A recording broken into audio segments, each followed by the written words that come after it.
Jim Holley, Supercross Live at supercrossonline.com. I'm with John Gallagher from the FIM. John, you had to hand out some fines last weekend. Yes, Jim, I did. We had an incident that happened in San Francisco. It was towards the end of the night. It was almost as I was leaving with the stadium. I got a call back that there was an incident. Two riders had gotten into a scuffle, and we acted upon it.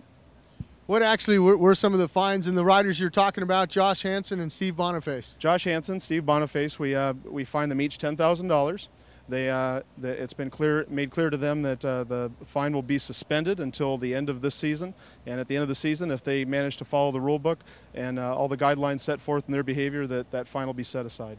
Now, are you watching when you come back to Anaheim3? I mean, a little rough riding or something if they get together in that main event again? I watch that for all riders, Jim, not just those two. And the issues that they described happened on the racetrack that erupted into the scuffle. Of course, we're going to keep an eye on that as well. Now, I know the FIM, they handle the Supercross side of it. The AMA handles the light side of it. Karen Myron over there, she handles that part of it. That's correct. Karen, you guys had to hand out some suspensions to Jason Lawrence. That's correct. After actions which were taken by Mr. Lawrence at the San Francisco Supercross after the event was over, it was determined that he had violated the terms of his probation.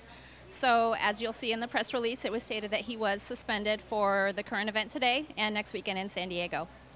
And is he on any type of probation for the rest of the year?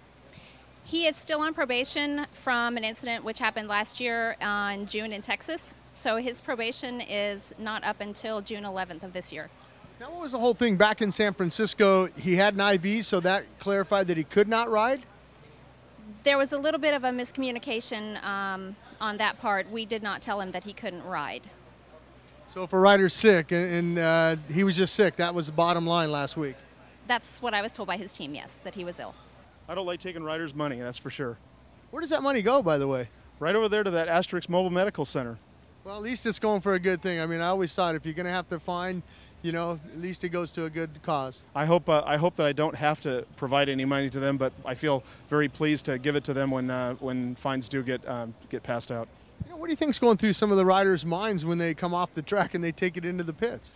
Jim, you raced and I've raced. I know exactly what you mean. But I never took it back into the pits. I mean, when I had a problem, that was it. The only time I had a problem was with Jerry Stansberry in a Mickey Thompson event. Yeah, when I kissed him. I got fined because they said I touched him. I go, I kissed the guy.